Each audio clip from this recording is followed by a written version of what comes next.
Hey everyone, tonight we're diving into something a little unsettling. I'm guessing you're in bed right now, holding your phone, maybe wearing headphones, telling yourself, just one more story before I fall asleep. Well, this one starts with something simple, a small pond behind a house. In the daytime, it looks calm, peaceful, even relaxing, but no one ever told you that some ponds don't reflect the sky, they reflect something else. Let me warn you first. I don't think you're brave enough to finish this story. So before you start feeling uneasy, take a second, like the video, subscribe to the channel, and tell me in the comments, where are you listening from, what time is it there, and what are you doing right now?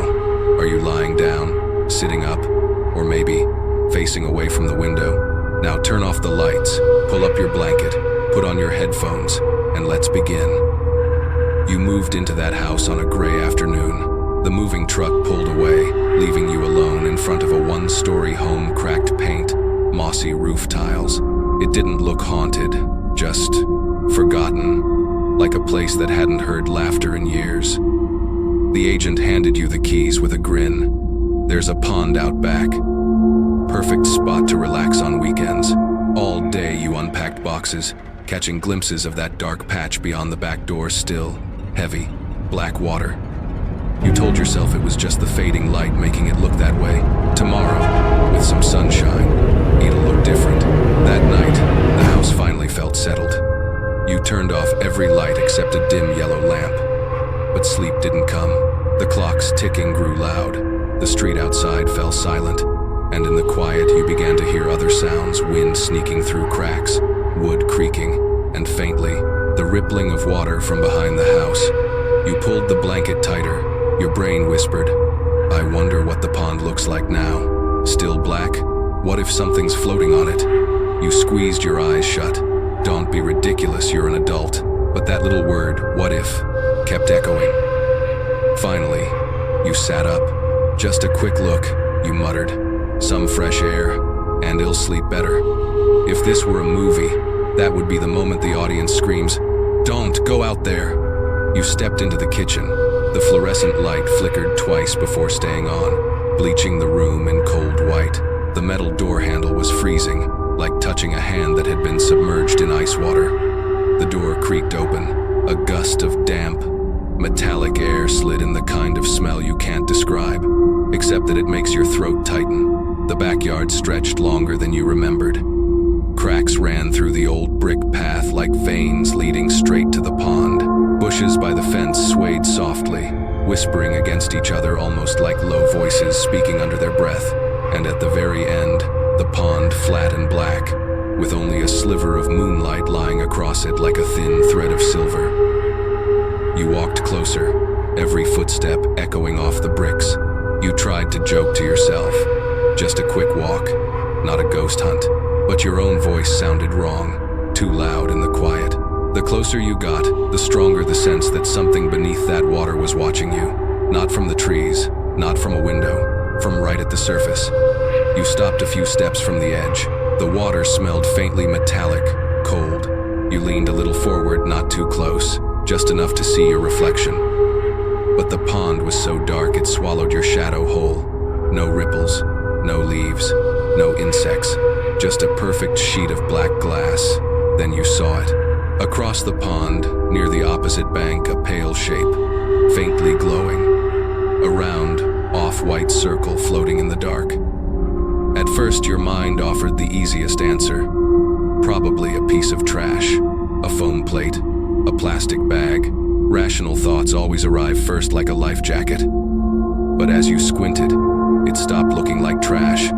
The circle was too smooth, its edges too soft. Around it, dark strands drifted like wet hair spreading in water, and it wasn't drifting randomly, it was turning, slowly, as if someone beneath the surface was holding it by the fingertips and spinning it in place. Each turn revealed more the curve of a forehead, the hint of a cheek. A stupid, clear thought flashed in your head. What if that's a face? You bit your lip, scolding yourself. Don't be ridiculous, but your skin tingled, and only then did you realize you'd been holding your breath. And now it felt like it wasn't you looking at it, it was that thing turning to look at you. The wind rippled the moonlight into broken shards, but the pale shape stayed perfectly still. It didn't belong to the water. You took a step back, suddenly very aware of how close the edge was. If someone touched my back right now, you thought, it'd fall straight in. You forced yourself to whisper, "I'll check in the morning. It'll look different in daylight. It's just trash. People dump things, that's all." Each sentence built a tiny wall between you and that fear. Finally, you turned away. Enough. I've seen enough. You'd barely taken 2 steps when you heard it, a faint plop. Soft, small, the sound of something wet falling into water and vanishing. In a noisy neighborhood, you'd never notice it. But here, in the still of night, it sliced through the silence like a whisper in your ear. You froze. You didn't look back. A part of you wanted to check if the pale shape was gone. Another part knew that if you did, it wouldn't look the same anymore. Instinct won. You hurried inside, shoulders tight, waiting, almost expecting a cold hand to brush the back of your neck. The door slammed shut. The metal latch clicked. For a heartbeat, you felt relief, as if you'd sealed the pond outside. Behind that door, the backyard fell silent again. If anyone had walked past just then, they would have seen a dark house with its back door closed. Nothing strange. You leaned against the door, feeling your heart hammer. "I'm tired. I'm overthinking. Tomorrow it'll look normal." You repeated it like a prayer. But there was one thing you didn't think about, or maybe didn't dare to think about. Some things in the water only appear at night, and once you've seen them for the first time, they've already seen you too. The next morning, sunlight woke you earlier than usual. Birds chirped outside, and everything looked perfectly ordinary. It was almost easy to believe last night had been a dream. You opened the window. Warm light spilled in, reflecting on the pond like liquid gold. No pale shape, no movement, just peace. "See? All in your head," you chuckled, making coffee while glancing out the window. The water shimmered, leaves floated lazily. The smell of damp earth was faint, but when you inhaled deeply, there was still that faint metallic tang, hiding behind the scent of coffee. Your rational side said, could have been a dead bird, maybe trash, but another part of you still itched to know. You grabbed your phone. "Let's film it, just for peace of mind," you said, half laughing. In daylight, the pond looked harmless, an old brick rim, shallow water, glints of gravel below. No bodies, no mystery. Everything made sense again. You sat on the stone bench nearby, the breeze soft on your face. For a moment you almost relaxed. Then that feeling returned, not being watched. Exactly, but being observed from just beneath the surface. You ignored it, sipped your coffee. A tiny fish leapt, plop, into the water. You jumped, spilling a few drops, then laughed at yourself. "Get it together," you muttered. But then you saw it, the ripples spreading, and in the center of them, something pale drifted past. Small, swollen, faint like a scrap of skin. You leaned forward. It drifted farther out, then sank, leaving only a faint swirl of lighter water. Probably nothing. But the way it sank felt wrong, deliberate, like something pulling it down. The rest of the day you couldn't shake it off. You tried cleaning, unpacking, doing anything to stay busy. But every time you passed the window, your eyes flicked to the pond. By nightfall, you drew the curtains tight and double-checked the locks. Still, the reflection in the hallway glass looked too familiar, a dark, still surface, silent and waiting. When the clock hit 11:47, you woke suddenly. No reason, just cold air and a silence so heavy it pressed on your chest. You sat up, listening. There it was again, the faint, steady rhythm of water outside. You told yourself, "Stay put, don't go." But your legs moved anyway, you whispered. "Just checking the lock, that's all." And you didn't notice as you walked toward the back door that the floor under your bare feet was already damp. When your hand touches the back door latch, you stop. A thin draft slips through the gap, carrying the smell of water. Cold, damp, with just the faintest hint of something rotting. Sweat beads along your wrist. You hesitate for a few seconds, then open the door anyway. The first thing that hits you is how still the pond is, moonlight spread across it like a sheet of silver glass. But And what makes your throat tighten is that same pale spot from last night. It's no longer in the middle of the water. It's closer now, clearer, only a few yards from your side of the shore. This time you see it clearly. Part of a face turned downward, hair slicked flat, a few strands drifting loose on the surface. The water around it shifts gently, as if something underneath is pulling the body along. You try to reason it away. Waves, shadows, tricks of the light. But the longer you stare, the more real it looks. You can make out the curve of a shoulder, part of a back breaking the surface. Moonlight drags across skin that's gone the color of candle wax. You step back, heart pounding. Suddenly, there's another sound in the wind, not water, not insects. It sounds like breathing, long, heavy, wet breaths. And it's not coming from far away, it's right behind you. You whip around, no one there. But when you turn back to the pond, the body has moved. Closer. Not much, just enough that you can clearly see both hands turned upward now, fingers rigid, reaching toward the bank. A tiny glurp rises from the water, like a bubble popping.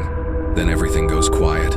No wind, no ripples, just moonlight, and you, standing frozen. You back into the house and lock the door tight, heart still racing. This time, you don't look back at the pond, not even once. Before you try to sleep, you grab your phone and type a quick note. Day 2. The body floated closer. Strange smell. You're not even sure why you're writing it down, only that you need to. Like proof, just in case someone ever tells you this was all in your head. Outside, the pond lies silent in the dark, but if someone stood right at the water's edge and looked carefully into that stripe of moonlight, they'd see something slowly drifting closer, night after night. The next morning you wake up feeling wrong. Not tired, not groggy, just heavy, as if your body spent the whole night out there, standing by the water, staring down into it.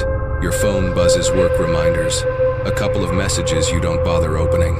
You're only looking toward the window, where fresh light is sliding into the room. The pond is still there, but now the water looks cloudier, tinged with a murky green-gray, like someone has been stirring up the mud from below. You stand there with a glass of water in your hand, just staring. That pale shape from last night is gone. Relief mixes with doubt. Maybe it drifted off, you tell yourself. But the smell is still there. A faint, lingering stench in the air, the kind only someone who smelled dead fish in a bucket would recognize.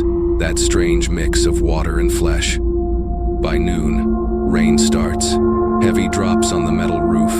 A steady roar that actually makes you feel safer for a while. The noise muffles everything else.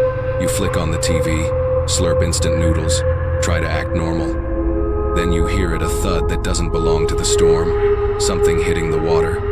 You stand, heart pounding. Through the window, the rain looks like white mist. The pond is a blurry smear of gray. But in the middle of that murky water, you see it, a pale patch again. Bigger this time, maybe just closer. You tell yourself not to believe it. Lightning flashes, and in that split second of hard white light, you see it clearly. That same face, pressed down into the water. Now only a few yards from your side of the shore. Rain beats down, making the body rock gently.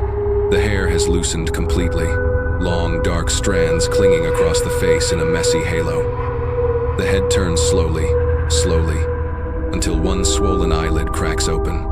One eye, puffy, distorted, looking straight at you. You stumble backward, your hand shaking so hard you drop your glass. It shatters, briefly drowning out the sound of the storm. You blink, and when you look again, the body has shifted back face down, motionless, like it never moved at all. When the rain finally eases toward evening, you cling to rational thoughts again. Someone could be playing a horrible prank. Maybe it's a dummy. Maybe it's some kind of prop. Maybe I'm just seeing things in the lightning. But those excuses start to crumble when you get close to the shore. The mud is slick, the bricks slick with moss. The smell's so much stronger now. You lean in, the water level is lower, and you can see something pale down there. Round, smooth, like the top of a skull. You think about calling someone, but who? You don't know any neighbors yet. The police? What if they come and find nothing and start asking questions you don't want to answer? So you just stand there, listening to water drip from the roof into the pond. Each drop sends out a ring of ripples, and with every ripple, the body seems to twitch, nudging closer. Night comes. You lock every door, but you don't turn off the lights. The smell of the pond has somehow made its way inside now. You can't tell where it's coming from. You grab your phone and start Googling. What does a body in water smell like? Why does pond water stink? Moonlight hallucinations at night. None of it helps you feel any better. Close to 2 a.m., just as you're finally about to drift off, there's a scraping sound from the back. A long, dry shirk, like something heavy being dragged across the bricks. You try to ignore it. You yank the blanket over your head. The sound comes again, closer this time, then stops. 1 minute, 2, 3. You barely breathe, then click. The faint metallic tap of something touching the back door handle, like a wet hand testing the knob. You hold your breath, eyes locked on the dark outline of the door from your bed. The sound stops, but outside, there's a soft dripping. Drip, drip, drip. Slow and steady, like water falling from soaked hair onto cold stone. You tell yourself it's just old rainwater from the roof, but the storm has been over for hours. In the morning, the door is still locked, but across the floor, leading from the door out into the yard, are faint wet streaks. Long, uneven trails, like someone took barefoot steps, dragging a heavy, soaked weight behind them. They fade out right at the edge of the pond. You're no longer sure which is worse, a corpse that's drifting closer every night, or the idea that it may have climbed out and gone back in before sunrise. That morning, sunlight doesn't comfort you the way it used to. Everything inside the house feels damp, not from rain, but from moisture seeping in from somewhere unseen, a thin film on mirrors, on the table, even on your phone screen. You wander through the rooms, throwing windows open to let the air move, to push out that clinging smell. But when you reach the back door, you stop dead. On the tiles just inside, there's still a long, faint water trail like something heavy and soaked had been dragged through. It starts right at the door and leads all the way to the pond, disappearing into the weeds at the edge. You crouch down, hand trembling. The center of the streak has dried, but along the edges there's a chalky, gray-white residue like dried salt left after seawater evaporates. That can't be rainwater. It didn't rain last night. Every reasonable explanation in your head starts to crack. Maybe a cat, a stray dog, a snake that came up from the water. But no animal leaves a track like something being pulled. You decide you're not spending another night here. Just one more day, pack what you can, book a hotel, figure the rest out later. You cling to that plan like a life raft. But as the thought crosses your mind, something outside catches your eye. The pond has changed color. From inside the house, you can see it. The water is no longer black or gray. It's turned a murky green, thick and cloudy, as if something underneath has been churning non-stop. And worse, the body is no longer out in the middle. It's floating right up against the near edge, almost touching the first row of bricks.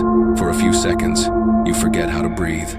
Your whole body tingles with pins and needles. In the weak daylight, the face is clearer than ever, skin bloodless, lips bluish, hair plastered over half of it.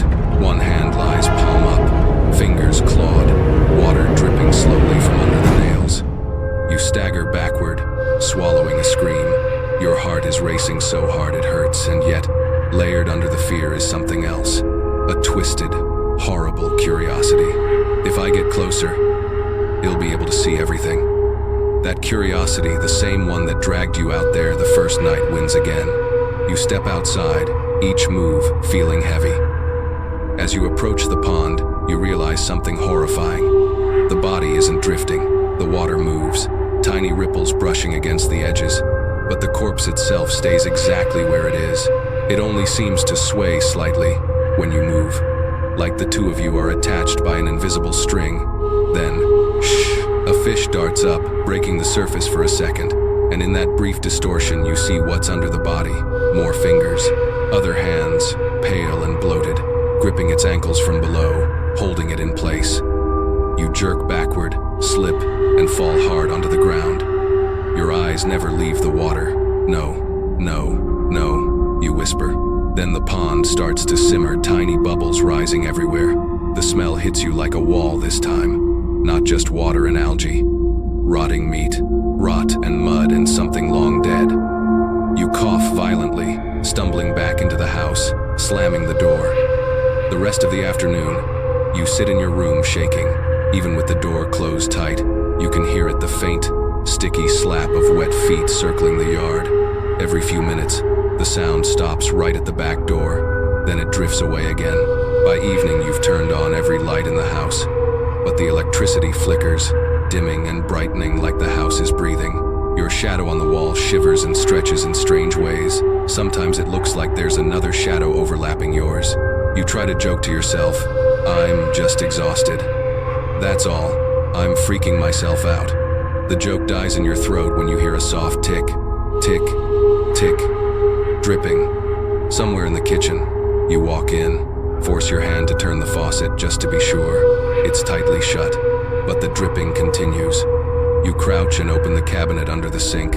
A cloudy droplet falls to the floor. The smell coming off it is sharp and foul.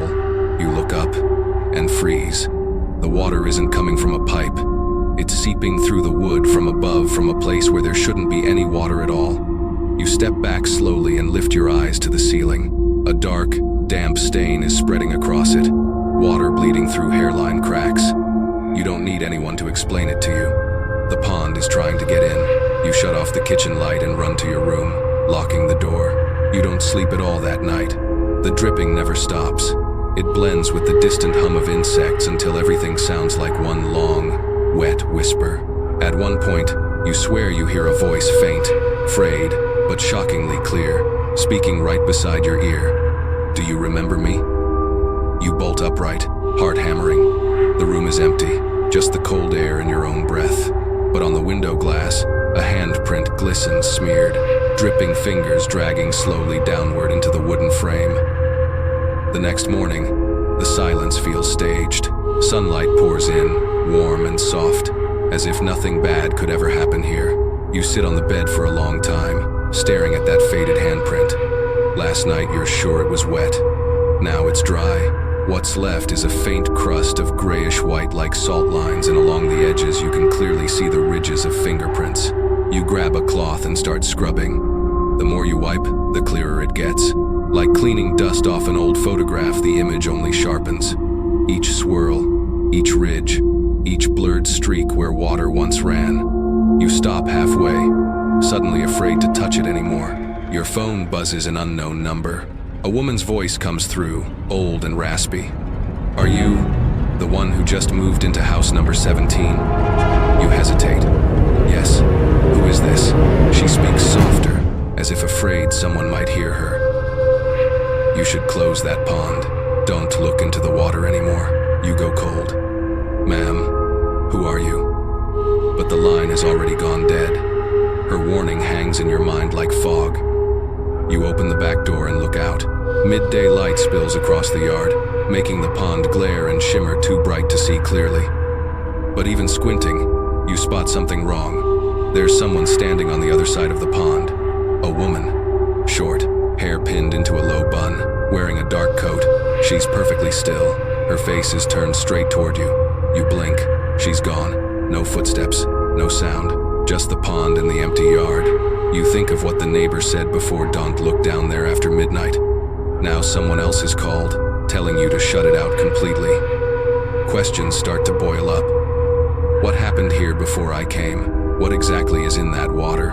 That afternoon, you finally force yourself to knock on the house next door.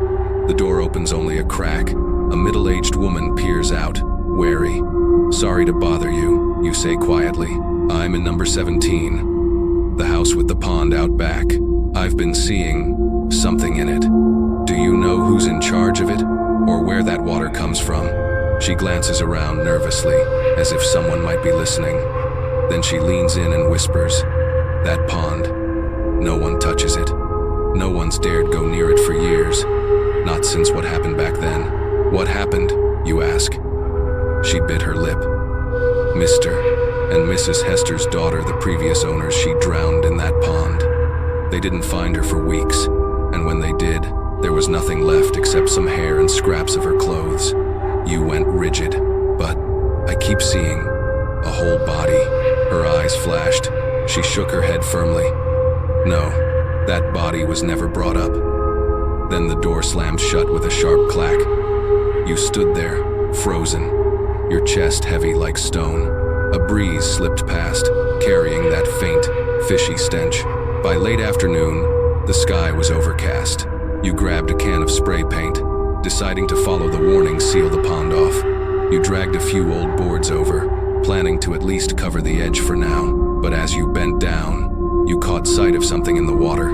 The surface was reflecting, not your face. In the pond's reflection, someone was standing behind you. You spun around, no one there.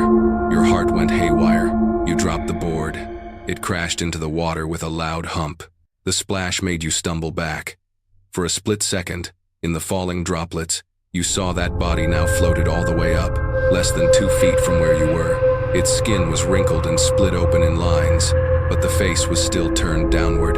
Black hair fanned out, strands sticking to your hand. The cold, slimy touch of it against your skin made you cry out and fling it away, stumbling all the way back to the door. You slammed the back door shut, your heart nowhere near calming down. This time you shoved a whole table against it. Not because you were afraid of the pond itself, but because it felt like whatever was in it now knew you were watching and was trying to get closer. Night fell. You heard light rain at first, but under the rain there was another sound, out of rhythm with the drops. Plop, plop, plop. Something heavy hitting the water over and over. Then, woven into the sound of the rain, a voice. Faint, distant, sliding up from the bottom of the pond. Give it back. The words were weak and waterlogged. You curled tighter under the blanket, heart rattling in your chest, whispering, I don't hear it, I don't hear it, I don't hear it. But the voice came again, this time right outside the window, rough and wet. Give it back. You snapped the light on the bulb, flickered twice, then burned out. The room vanished into thick black. From outside you heard it, dragging footsteps on soaked brick, slow, steady, drawing closer to the back door. You didn't sleep at all. Every tiny sound sent your pulse into overdrive, the squish of water, the groan of wood in the wind, all mixing into something that felt disturbingly alive, like someone pacing around the house, looking for a way in. At 3:12 a.m., the power flickered, then died completely. The whole house sank into a suffocating darkness. All you had left was the dim, bluish glow of your phone screen. The signal was weak. No internet, no calls. And in that silence, you heard another sound, soft, steady, moist, breathing. Not yours. Couldn't be. You held your breath, straining to locate it. It was coming from the kitchen. More precisely, from underneath the floor. A drop of water hit your bare foot. Ice cold. You swung the phone's flashlight upward. The ceiling was dry. Then you looked down. A wet trail stretched along the hallway all the way to the back door, a smeared, glistening path, like something heavy and soaked had been dragged from one end of the house to the other. You stumbled backward, tripped over a chair. It crashed to the floor with a sharp bang, and then total silence. The house itself seemed to hold its breath with you. Then you heard it, almost too soft to catch metal rattling. The back door handle. It didn't jerk or slam. It turned gently, slowly, like someone standing just outside was patiently testing it, one slow twist at a time. You clutched your phone so hard your knuckles ached. Your lips dried out instantly. The handle flexed, squeaked, then stopped. Unsteady footsteps shuffled away, heading back toward the pond. A few seconds later you heard it, that now familiar, bone-deep sound. Plop. Something heavy slipping back into the water. You didn't sleep until dawn. As soon as the first pale light hit the curtains, you ran to the back door. You opened it. The pond was calm, untouched. Only one thing had changed. On the low brick step nearest the water, there were fresh mud prints. Bare feet, one large, one smaller, stacked on top of each other. Your stomach turned. The stench outside had thickened. It wasn't just the tang of stagnant water anymore. It was the heavy, sour reek of decaying flesh. You hurried to the sink and turned on the tap to wash your hands, but even the tap water came out dirty. The stream was milky gray, with a clinging, metallic stench that made you cover your mouth. No way, no way, you gasped, slamming the faucet off and throwing the towel to the floor. That afternoon, you went out, determined to get answers.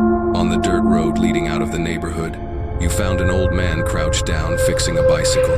You asked if he knew anything about the pond behind house number 17. He watched you for a long moment, then gave a small, sad smile. That pond, he said. It wasn't always a pond. Used to be a well, deep. They buried generations in that thing. Buried people. Your voice cracked. He nodded. Back then, the Hesters held a funeral for their daughter. Almost no one showed. They say when they pulled her body up, her hair wrapped around her father's arm. After that, he went mad. Threw himself into the well. Later, they filled it in, planted trees. Then the new owners turned it into a pond. But the water down there? He shrugged. It's still the same water. You felt the blood drain from your face. The old man studied you a few seconds longer, then murmured, almost to himself, "If you see it drifting closer, you'd better be careful. When it reaches the very edge, that's when it remembers your name." His words kept echoing in your head the entire way home. That evening, the rain came again. You shut every door, pulled the curtains tight, and cranked the music up as loud as you could. But no matter how loud the music was, the sound still slipped through plop, like someone throwing stones into the pond, one after another. Every time you paused the music, the sound stopped. But when the music came back on, the plop slipped right between the notes, keeping time. You finally forced yourself to pull the curtain aside and froze. The body was almost right at the edge, only a few feet from the brick step. Its eyes were open now, staring straight at you. Its lips were slightly parted, and thick black water trickled from its mouth. You stumbled backward, shaking. The power went out again. In the pitch black that followed, you heard water dripping somewhere inside the house, then a whisper very close, barely louder than a breath. "Tomorrow night, it will come." Your whole body locked up, your lips parted, but no air came. Outside, the rain kept falling. On the pond, where the body floated, tiny waves pulsed outward, not wild, just steady, like it was waiting. You woke up this morning without knowing when you'd fallen asleep. If you even did fall asleep, it felt less like rest and more like being knocked out. Your body ached like you'd been carrying something heavy all night. Your pajamas were damp and cold, and the pond's smell still clung to your collar, even though you hadn't stepped outside. The water in your glass was cloudy, little flecks floating inside. You dumped it, but the smell lingered in the room. You're no longer sure what's clean and what's seeped in from the pond. Around noon, someone knocked on the door. You jumped, heart in your throat, then hurried to answer it. It was a man in a local police uniform. His voice was calm, polite. "Someone reported strange noises coming from your house at night. We're just here to check things out." You almost cried with relief. You let them in and spilled everything. The body, the stench, the water trails, the sounds in the middle of the night. The two officers exchanged a look. One of them switched on his flashlight and headed out back. You followed, your heart thudding. They shined the beam across the pond. The water rippled gently, reflecting the bright white light. But there was nothing there. No body, no pale shape. Just cloudy water, still and dull, with a few stray leaves floating across it. You started breathing faster. "That's impossible. It was right here last night. I saw its face, its hair. Maybe you misinterpreted what you saw," one officer said gently, his tone like he was talking to a frightened child. "Old pond, rainwater, lots of debris, dead fish.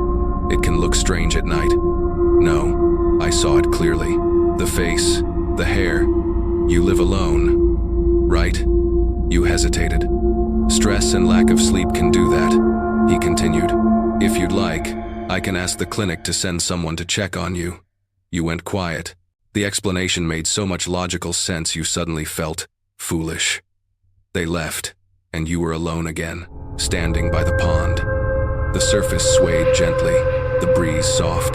The peaceful scene somehow made you even more afraid, as if the pond itself was amused, smiling to itself, waiting. That night, you tried something new. You propped your phone up on the windowsill, camera pointed straight at the pond. "It'll prove it," you muttered. You turned on night mode and let it record. Then you crawled into bed, pulled the blanket over your head, and tried not to listen. At 2:37 a.m., you jolted awake. You felt it, the sense that someone was standing right next to your bed. The room was freezing, heavy with moisture. You turned your head. No one there, but the curtains were soaked. Water dripped from the hem onto the floor. You crept toward the window, hand shaking as you pulled the curtain aside. Outside, the pond was exactly where it always was. The surface glowed with moonlight, but there was a figure standing at the edge, bent over, staring down into the water. It wasn't you were here. It wasn't a neighbor. Whoever it was drenched, hair hanging in long, wet ropes, feet submerged in the water. You tried to scream, but only a wheeze came out. The figure slowly turned its head. Moonlight slid across, its face bloated, bone pale, lips split wide, stretching into a twisted grin. You snapped the light on. Gone. No figure. No one by the pond. Just your phone beeping weakly from the windowsill, the battery dying. The next morning, you watched the footage. While you slept, the camera showed only the faint hiss of rain. Then, at 3:14, something moved. A shape began to rise out of the pond. Water streamed off a human form as it stepped forward. It walked right up to the shore and lifted its head, staring directly into the lens. The image was grainy, distorted, but familiar enough to make your stomach twist. You knew that face, because it was yours. You threw the phone to the floor, gasping for breath. Questions crashed in your mind. How is that possible? Who filmed it? Is this a glitch, or a dream, bleeding into reality? You looked back out at the pond. It was flat, perfectly calm. In the middle of it, something small was surfacing, a hand, pale and small, rising just above the waterline. It waved once, then sank. After that, you couldn't bring yourself to watch any more recordings. You only knew one thing for sure. The body wasn't going away. It was playing, like it knew you were watching, and it was getting ready to pull you under with it. From the next morning on, you lived inside a strange, oppressive silence. The kind where your own heartbeat sounded so loud it hurt your ears. You didn't touch your phone. You wouldn't go near the camera.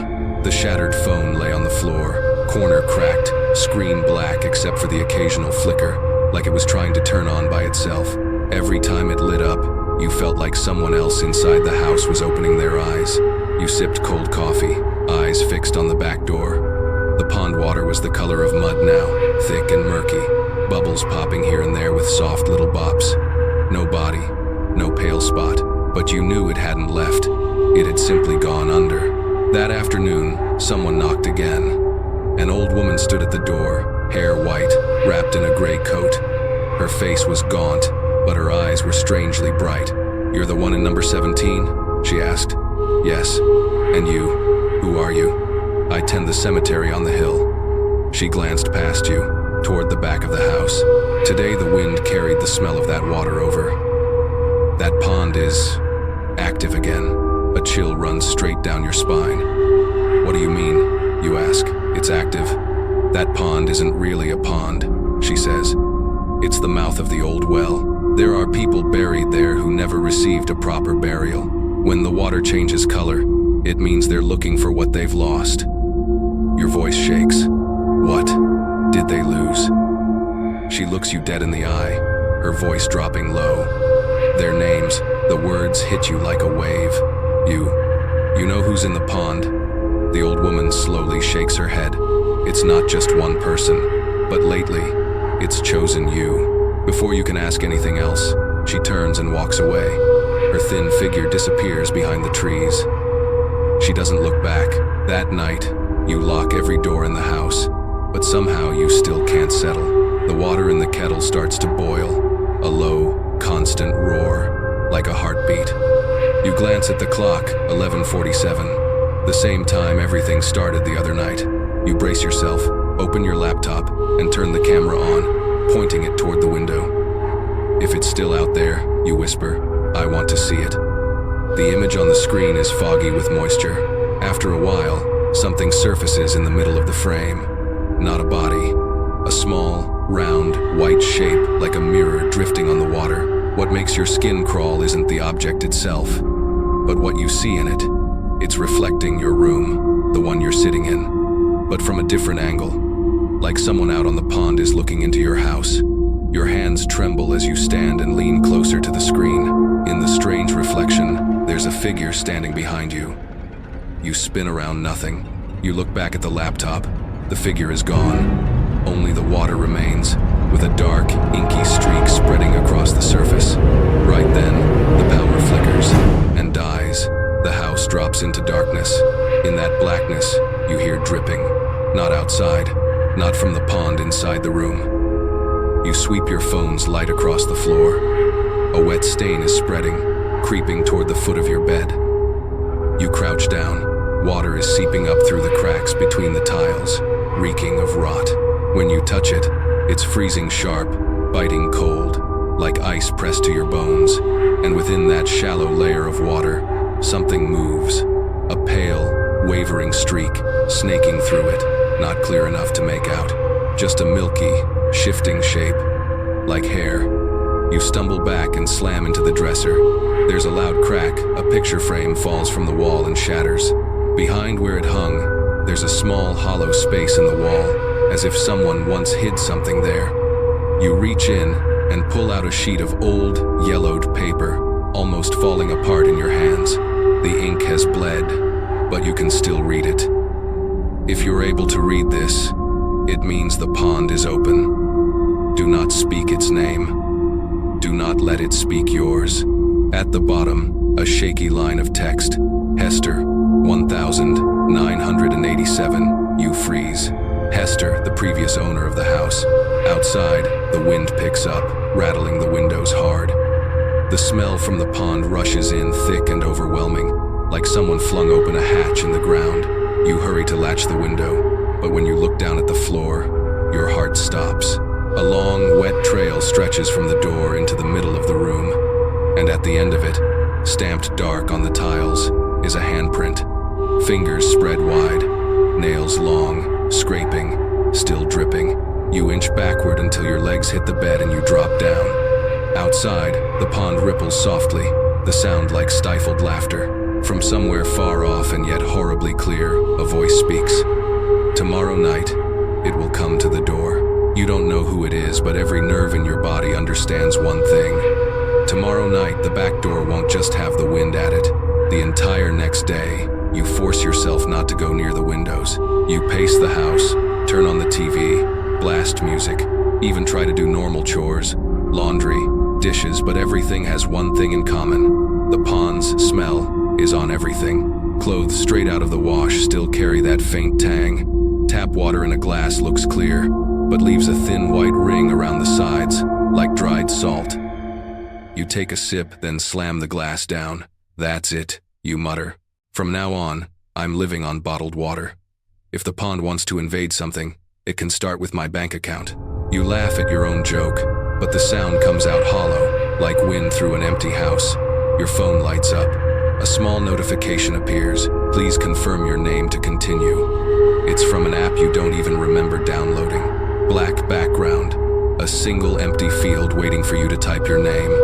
A shiver runs through you as you remember Hester's note. Do not speak its name. Do not let it speak yours. You close the app and delete it. For the first time in years, you're scared of your own name. A simple word you've used your whole life to introduce yourself, to sign papers, to order food now feels like a key, and something under that water is trying to get it. The afternoon crawls by. The sun sinks low, turning the light in the house a dirty orange.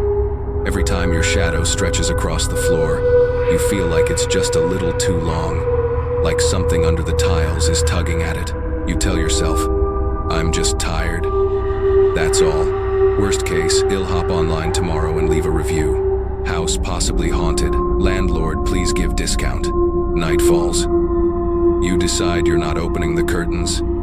The back door is locked twice, with the table pushed up against it. You make a cup of tea and sit down, listening to the small clink of the spoon hitting the mug, the only sound reminding you that you're still above ground, in a house, not at the bottom of the pond. Time passes. 10, 11, 11:47. Every time you check the clock, it feels like you're circling around the same point, like time itself is looping, lining up for something. A little before midnight, the power flickers again, then steadies. The light bulb hums, sways slightly, then holds. You exhale. At least the power's staying on tonight, you mumble. If it cut out every night, I wouldn't need whitening cream. It'd turn white from fear on my own. The moment the words leave your mouth, the house goes quiet. Too quiet. No cars outside, no insects, not even wind. Then, from somewhere far away, you hear it, a thin sound, like a thread pulled tight. Water being disturbed.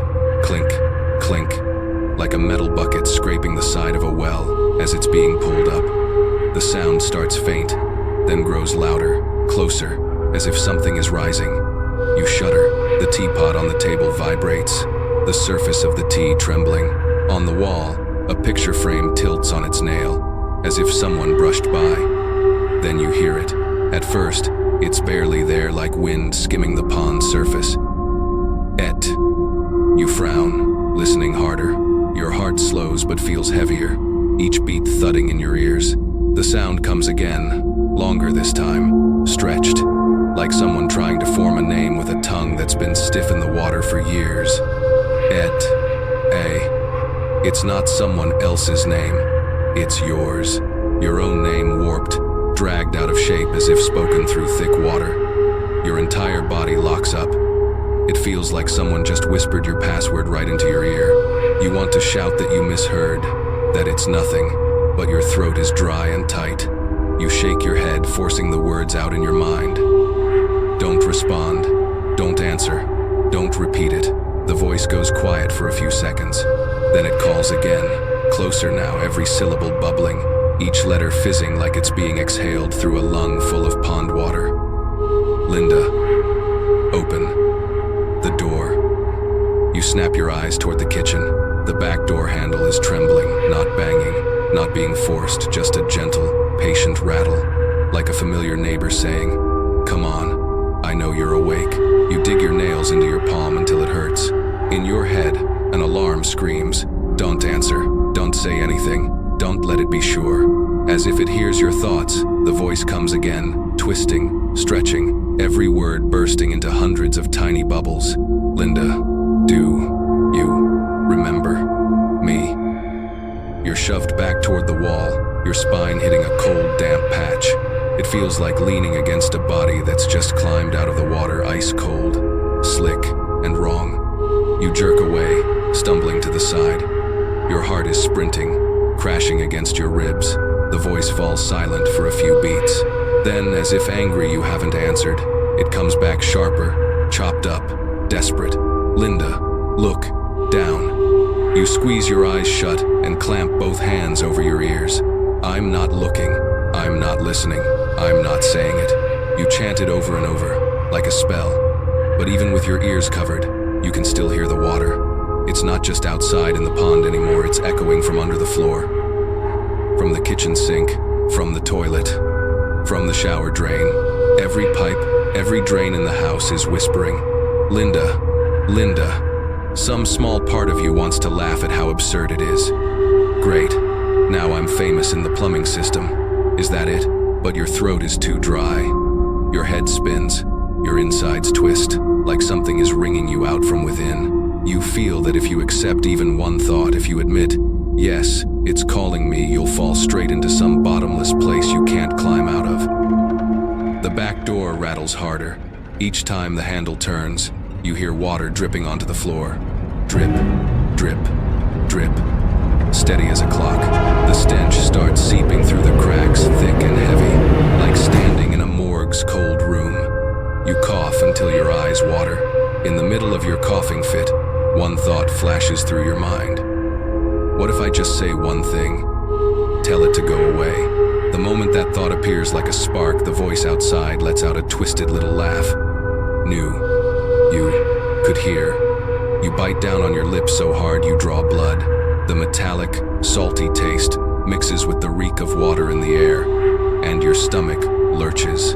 You crawl backward into the corner, hug your knees to your chest, and rest your chin on them like a child hiding in a classroom. Time stretches. You have no idea how long you stay there. It could be minutes. It could be an hour. Little by little, the knocking at the door grows weaker. The voice fades, like the tide pulling back. Eventually, everything falls silent again. You don't sleep. You just sit there until a thin gray light starts seeping through the curtains. Part of you wants to believe you've just had a waking nightmare.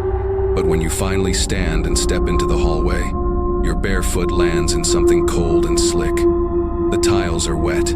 A trail of water leads from the back door to the very corner where you were sitting. Along the wet streak, here and there, are small, round depressions, as if fingertips had pressed down into the puddles. You tremble as you move toward the door. Slowly, you drag the chairs and the table away from it, one by one. Your hands are shaking so badly the metal handle feels colder than usual. You crack the door open. Cold air rushes in, carrying dull, washed-out daylight. Outside, the yard is soaked. The pond's water level has risen, lapping almost flush with the brick edge.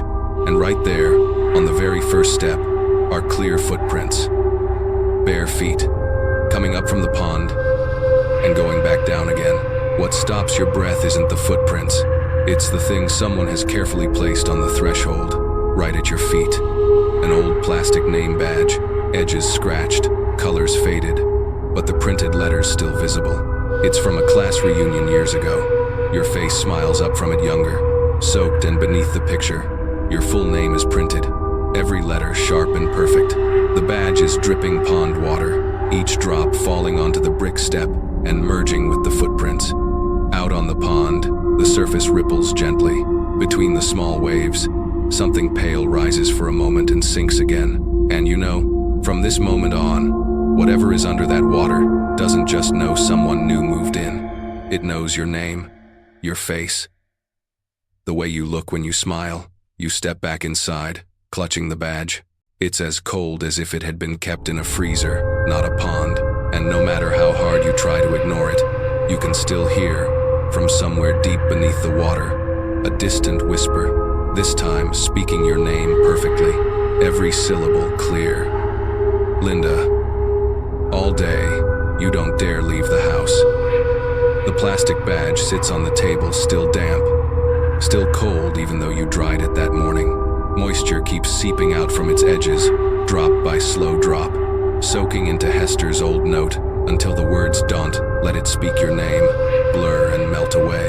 Only one word remains clear, it, as if someone had just written it again, in fresh ink. You stare at the badge, then at the pond. The surface is smooth, unnaturally calm. In your mind, one thought keeps circling. Is it watching me right now? Afternoon comes with strong wind. The trees in the yard bend and sway, leaves scattering down into the pond. Each leaf touches the water and sinks too fast as if something is snatching them down. You shudder, shut the door, and try to forget.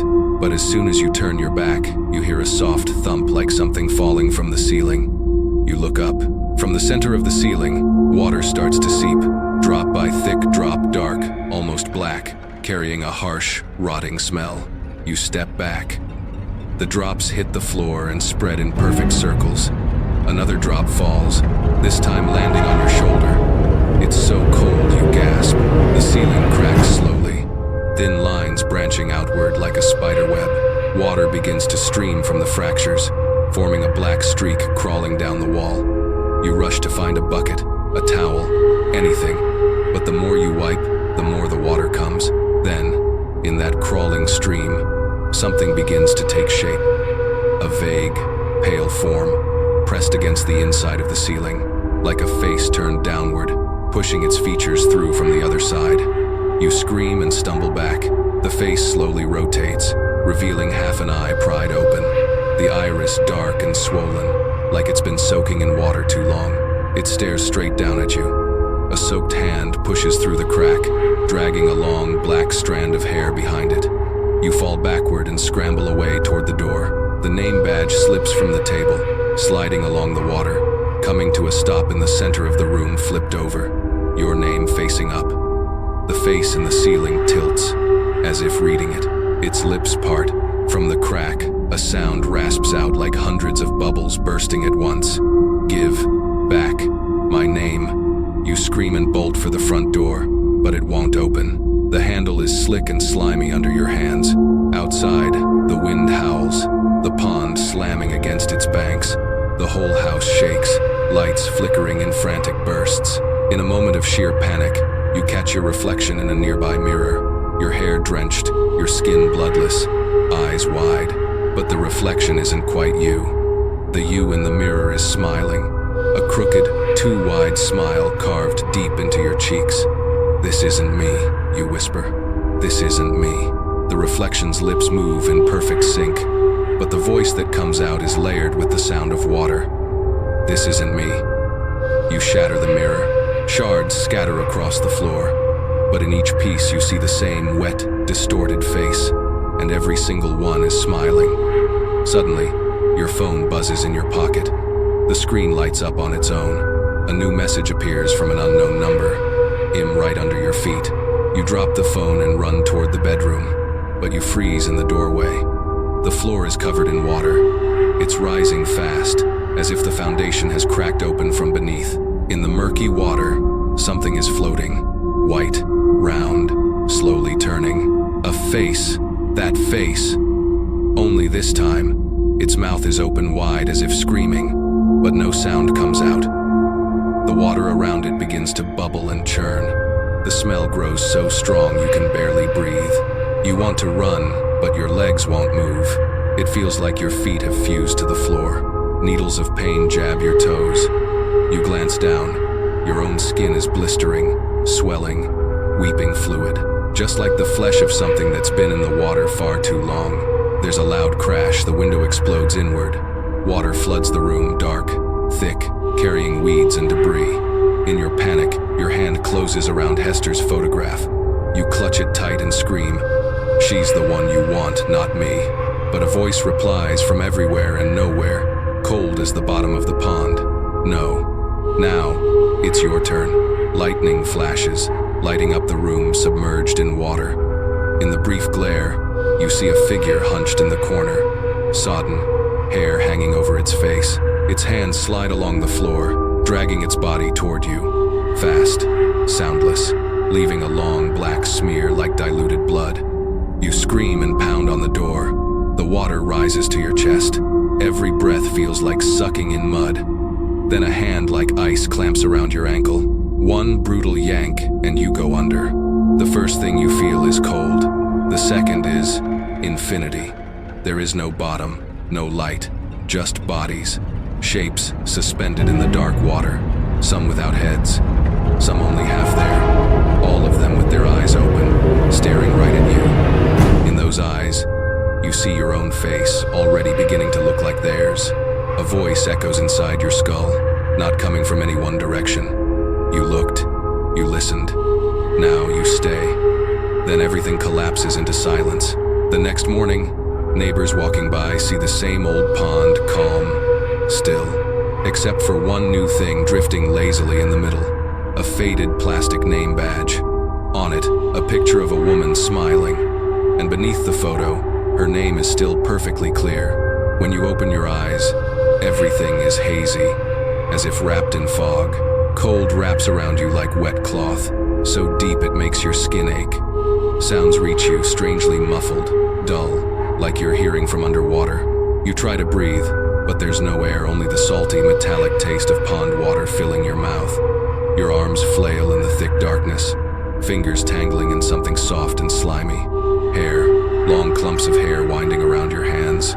You yank away, but the more you pull, the more you feel, until it's like dozens of hands grabbing your ankles, dragging you down. You thrash. Below you, a faint light blooms. Faces rise toward you out of the dark, pale, empty, floating. Among them, one face looks straight up your own. No, this can't. You try to scream, but only a stream of bubbles bursts from your mouth. That other you smiles gently, Its lips move, saying something you can't hear. Then from its mouth, thousands of tiny bubbles spill out, swirling up and around your body. A force lifts you suddenly. The suffocating pressure shatters. You jolt awake, hacking and choking. Water pouring from your mouth and nose, soaking the bed. The bedroom is there, in dim, gray light, but everything is wrong. The room looks exactly the same, except it's inverted. The table clings to the ceiling. Curtains hang upward, dragging along the floor. You stand, shivering. Your feet are drenched. Water drips from your hair. The smell of rot clings to you, not from the pond anymore, but from your own skin. You look around. The window is wide open, wind blowing in. Outside, the pond is smooth as glass. In the center of it, a figure stands, not floating, standing, wearing your clothes, hair like yours, head bowed over the water. You back away, heart nodding. The figure raises its head. You see clearly now it's you, a soaked, pallid version of you, lips blue, eyes deep and black. It smiles, then calls out, voice warped and low, like coming through a wall of water. Come, out. You shake your head and bolt for the front door. The handle is ice cold and won't budge. Every door in the house is sealed tight, as though welded shut from the outside. You turn just as the mirror on the wall shudders. In its glass, it doesn't show you. It shows an empty room, a single chair gently rocking. And in the chair's shadow, someone sits with their back to you, hair hanging long and straight. You move closer, breathing hard. Each breath turns into mist. When you touch the mirror, its surface ripples like water, and the reflection begins to turn. The you inside the mirror faces forward and slowly lifts a hand, gesturing for you to come closer. What makes your chest tighten is that its hand is dripping. Thick, black water drips from its fingertips. Your real hand is dry. You retreat a step, but the figure in the glass steps forward, closing the distance. Cracks spiderweb across the mirror, as if the ice is about to shatter. Water seeps from every fracture, dripping steadily to the floor. You turn and run, but the doors still won't open. The lights flicker, then die. Darkness floods the room, broken only by a faint bluish glow bleeding in from the pond. In that thick black, the voice speaks again.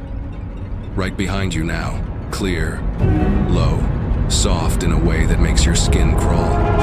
We're the same, you know. You spin around. The figure stands right against the window now. Its reflection in the pond shows its feet touching the ground even though it should still be out there, in the water. With each step it takes, the floor grows wetter, the smell of decay spreading. It lifts a hand and brushes your cheek. Cold pierces through your skin like a needle. You back away, voice shaking.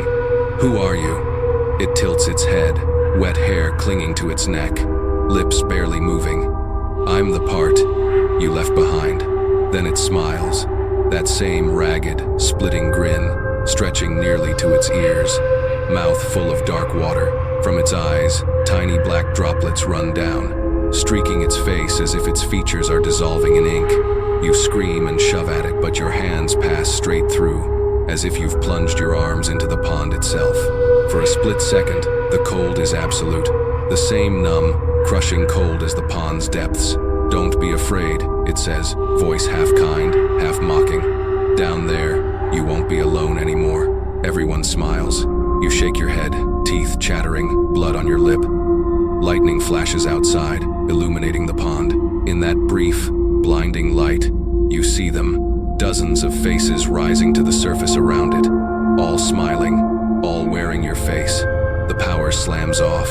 In the suffocating dark, the only sounds are water dripping from the ceiling and a wet breath at your ear. When you look into the mirror one last time, the person inside is no longer you, it's it, standing straight, dry, and smiling, while you shivering, soaked, feel the water creeping up around your ankles. The next morning, or what you think is morning, light filters through the window, dull and foggy. Everything in the house is drenched. The air is heavy with mold and the pond's stench, soaked into your clothes, your hair, your skin. You look around for something, anything, solid to hold on to. The house is the same but slightly off. Chairs shifted, pictures fallen. The dining table tilted on one side, and on top of it a strange object, an old notebook, its cover cracked and warped like it's been soaked for years. You open it. The handwriting is messy, but legible. My name is Margaret Hester. If anyone reads this, it means the pond has chosen a new person. It doesn't kill, it replaces. When someone looks at it long enough, the face will slowly become their own. When you hear your name in your sleep, it means it remembers how to say it. And when you see yourself in the mirror and you're not wet, it means you're already down there. On the last page, there's only a black handprint. Wet, blurry, but the fingers are still clearly twisted stiffly. Beneath it, a shaky line. I don't remember my name anymore. You exhale sharply and slam the notebook shut, only to see your own hand has left a wet print on the cover. Cold runs down your spine. You rush outside, desperate for fresh air. But as soon as you open the door, you stop. The pond isn't still today. Its surface ripples, bubbles rising, then suddenly swelling upward into a small whirlpool at the center. You freeze. Something is emerging from the vortex. Not a person, not exactly a thing. It looks like a sheet of human skin, inside out, empty, soft, limp, flipping over itself as it floats up. You back up, but the pond seems to come alive. Waves roll outward, slapping against the edge, water flying onto the bricks. You look down, your feet are standing on water. There is no edge, no ground, just black water spreading across the yard, seeping into every crack. You stagger back farther, but the water follows, knowing exactly where to flow. The whispers start up again, not one, but dozens, then hundreds of voices, all calling one name, your name, Linda, Linda. You clamp your hands over your ears and scream, I am not it, I am not it. Your scream shreds your throat, but the voices don't stop. They get louder, closer. Some sound like children, some like old men, some like women sobbing between syllables.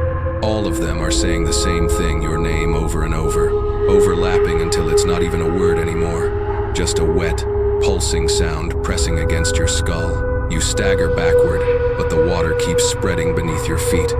Brick, dirt, grass. All of it vanishes under a creeping layer of black. The yard is gone. The path is gone. The world outside the house dissolves into a gray fog. And in that fog, only one thing is sharp and clear. The pond. Or what used to be the pond. Now it's everywhere. The surface stretches out in every direction, smooth and endless, except where a ring of darker ripples pulse outward directly beneath you. You look down.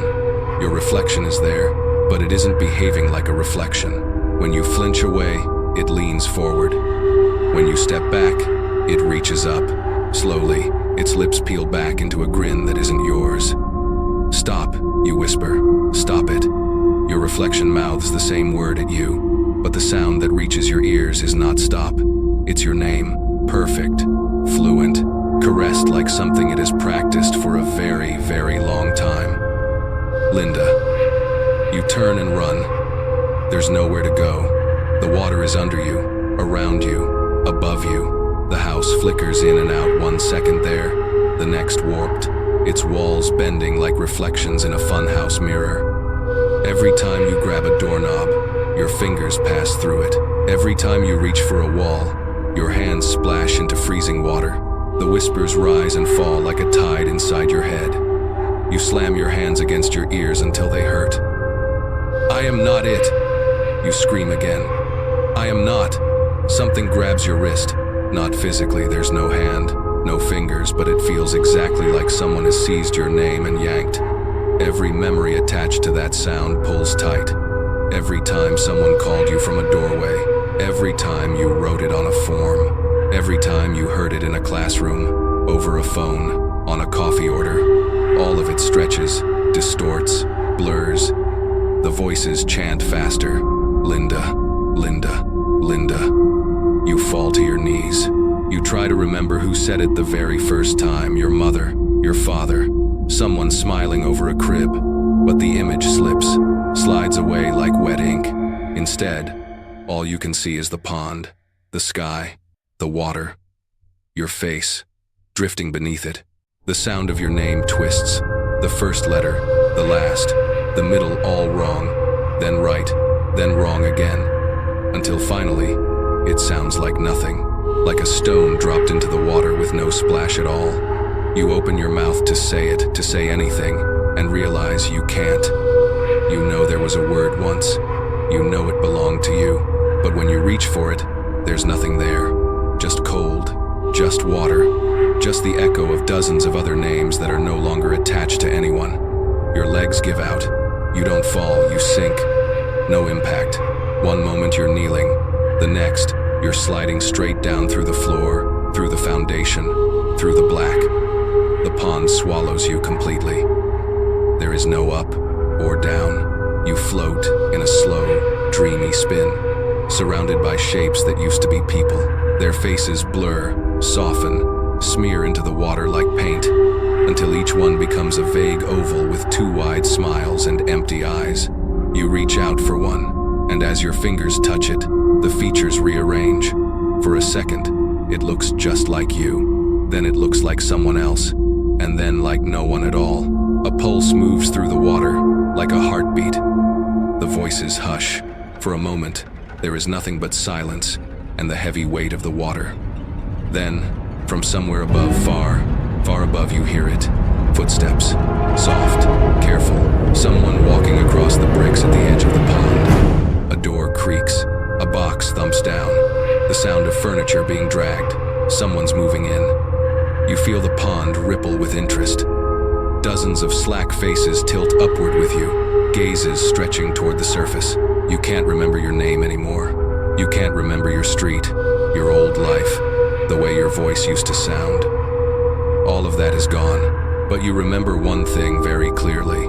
The first night you walked out to take a look, the way the water smelled, the shape floating in the middle, the pale, blank face that wasn't supposed to be there. And now, as the faint outline of a new figure appears against the light above, standing in the doorway, staring out at the pond, something inside you smiles. The water around you shivers with anticipation. Somewhere up there, a kettle will start to boil. A clock will read 11:47. A phone will buzz with a notification asking for a name. And when that new voice, tired from unpacking, says softly to themselves, "Ill, just take a quick look," you feel the pond whisper, not with your name, with theirs, perfectly, as if it's been practicing all along. You turn around.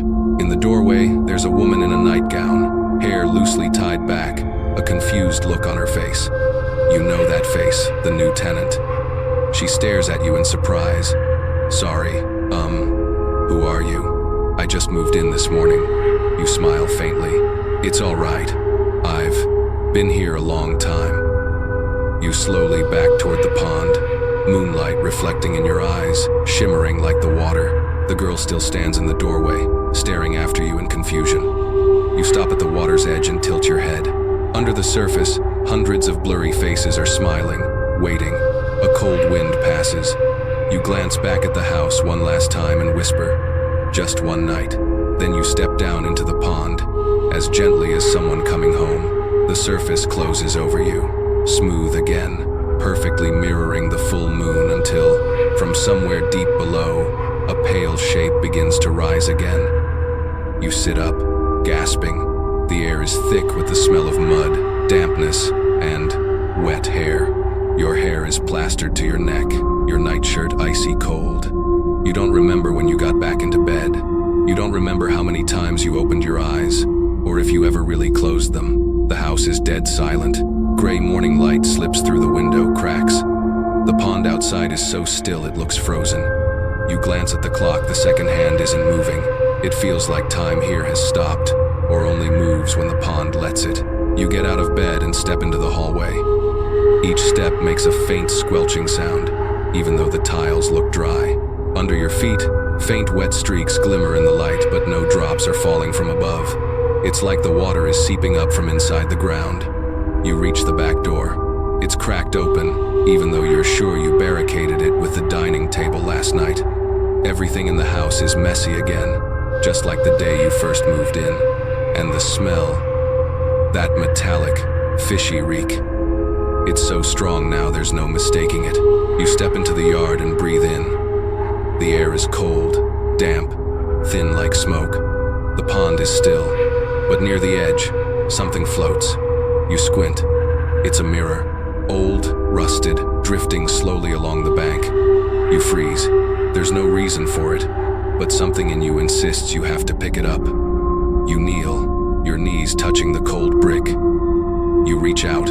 The mirror glides closer, as if someone is nudging it toward you. You grip the frame and pull it up. Water drips steadily off the edges. You wipe away the slime and moss on the glass. The reflection isn't you. It's someone else's face, skin pale as paper, lips purple, eyes round and deep. But when you breathe, the mist in the mirror breathes with you. When you frown, it frowns too. Only one thing is different: the smile. It's smiling, very faint, very soft, as if waiting for you to smile back. You drop the mirror and stumble away. It hits the water with a splash, sending ripples out in perfect circles. And in each ring of ripples, you see your own face reflected dozens, hundreds of times, all of them smiling. A dry thud sounds behind you. You turn. On the step, someone has just left a set of wet footprints, small, even, leading from inside the house toward the pond. You swallow hard and follow slowly. The back door is still open. The hallway is empty, but at the end of the hall, on the wall, someone has scrawled a line with a wet hand. Don't look down. You look up, the ceiling has started to drip. Water falls right in front of you, clear, colorless, no smell. But when each drop hits the floor, it spreads into a black stain, like oil. From the center of the stain, a tiny bubble rises. Pop, then a whisper, right next to your ear. Look. You step back, shaking, but your eyes keep being pulled toward it. In the middle of the black patch, a reflective surface is forming a thin layer of water, shiny as glass. And inside it, it's no longer the house. It's the pond, at night, with someone walking slowly out into the middle of the water. That person turns around. Their face is wet, eyes bright like fish under the surface. It's you, but not the you standing here now. It's the you from the other side. You scream and throw a chair, a cup, anything to break the watery patch. Everything passes straight through, like hitting empty air. Laughter shatters into 1,000 pieces of sound, filling the room. And in the middle of that chaos, you notice something horrifying. Your shadow on the floor, it's turned around and is looking back up at you. You twist around. No one's there, but the shadow at your feet no longer matches your movements. It raises an arm, slowly, and points toward the pond. Outside, the sky has gone lead gray. In the mist, a line of figures walks along the water's edge, single file, silent. All of them are dripping wet, hair hanging down, heads slightly tilted, and even though their bodies differ, every face is the same. Your face. You gasp for air, backing away. They don't look at you. They just walk toward the pond, one after another, disappearing as they touch the water. When the last one approaches, you see clearly. It's you, in the exact clothes you're wearing now. A sentence slips out of your mouth, like someone else is borrowing it. Maybe. It really is my turn. You walk slowly toward the door, your legs heavy like they're stuck in mud. With every step, moisture seeps out from the floor tiles. Outside, the pond stretches wide and calm, reflecting a sky that doesn't quite look right. On the bank, the mirror from before lies tilted, showing you getting closer. In the glass, the person inside isn't smiling anymore. Their mouth is open, forming silent words. Hurry up. You bend down and touch the mirror's surface. It's freezing. A powerful pull surges up from the water below, wrenching you off balance. For an instant, all you see is the pond opening up bottomless, like a black mouth opening wide to swallow you. Then you fall. Everything closes. The next morning, the lights are on again at house number 17. A moving truck is parked at the gate. A young couple and their little girl, about 10, climb out. The realtor smiles, handing over the keys. This place is a steal. There's even a pond out back, cool, quiet.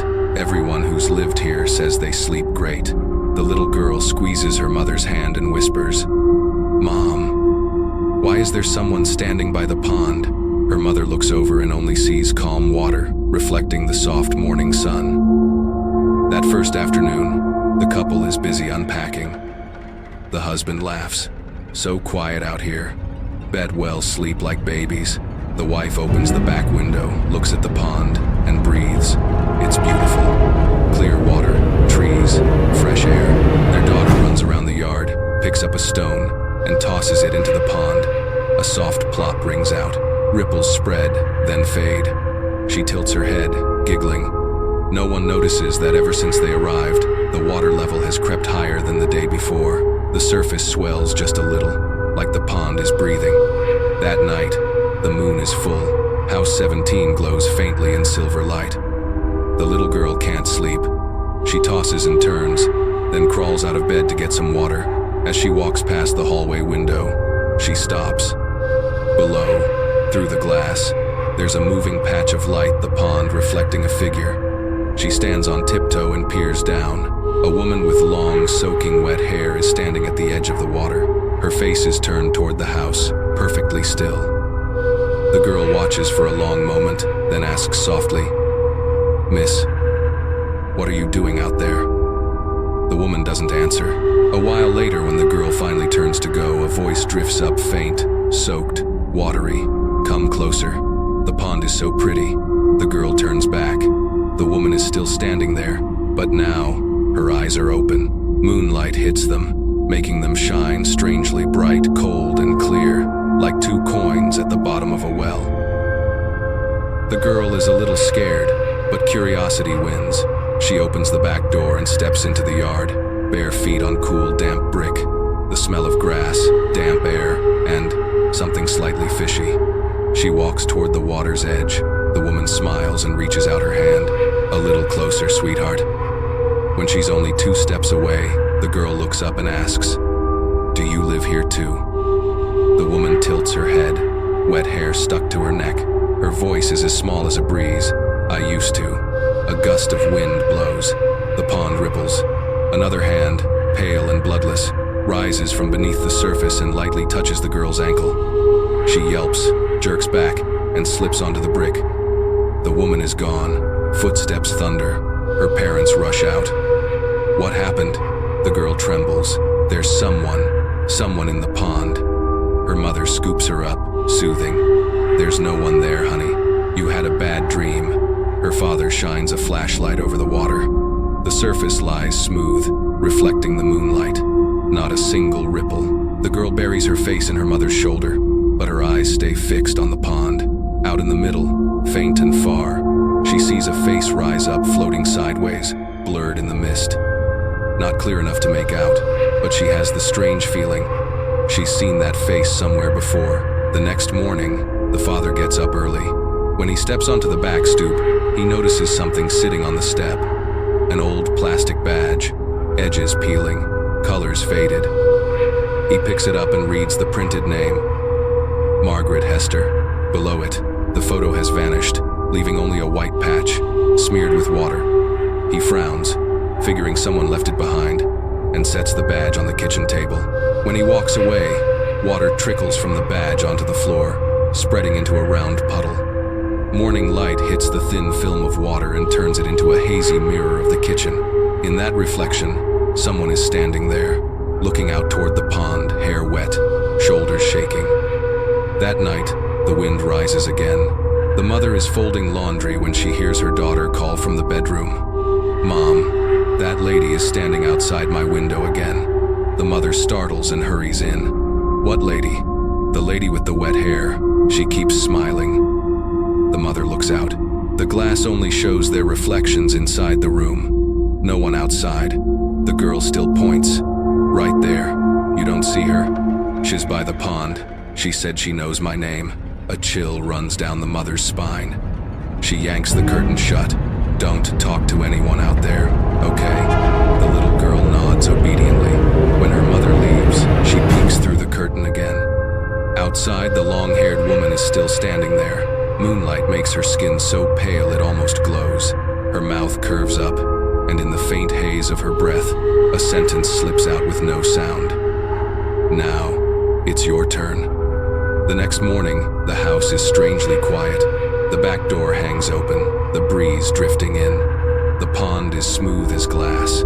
The father steps outside and calls, "Sweetheart, breakfast." No answer.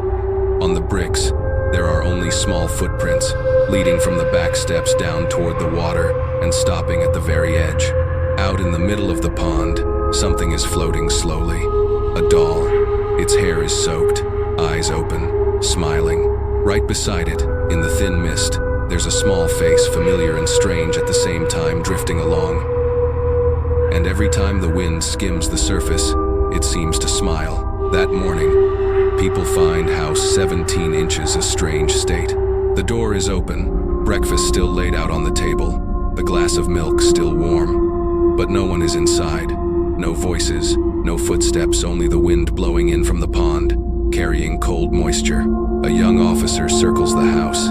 He bends down to inspect the tiles. There are small, wet footprints leading from the bedroom all the way to the yard, ending right at the pond's edge. The last print is deeper, clearer, as if someone stood there for a long time before stepping down. He calls to his partner. "There are kids' prints out here." The older officer walks over, glances down. He shivers slightly and pulls his collar up. Probably slipped in. This pond's dangerous. Water never goes down. All year. They sweep flashlight beams across the water. The light penetrates the gray, murky surface, bouncing back like a cloudy mirror.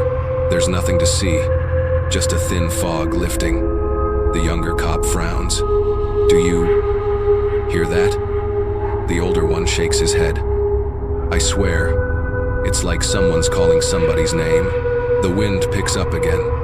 The pond ripples once, then goes flat. In the pale morning light, that gray water reflects something strange. Two figures standing side by side, even though, in real life, there's only one. The next day, the house is sealed off with tape. The neighbors whisper that number 17 is cursed again. Someone says they saw the lights flick on inside last night, even though the house is empty. Someone else swears they heard children giggling in the backyard. And the pond stays the same. Still, deep, never drying up. By late afternoon, the water darkens to a deeper green-blue.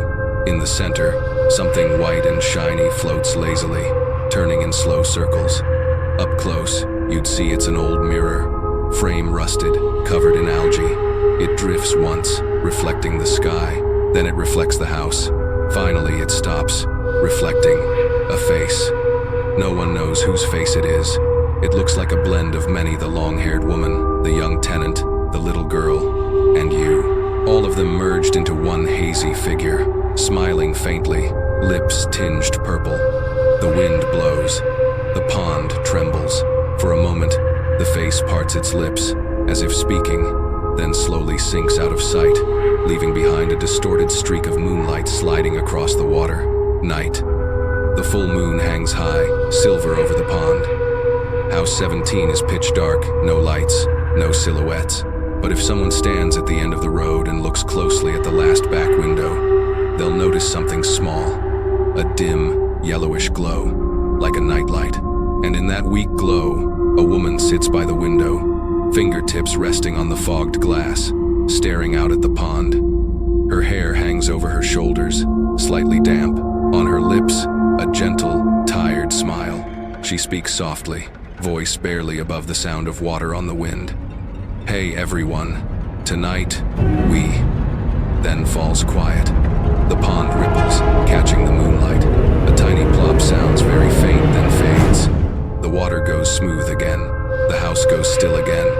And everything starts over.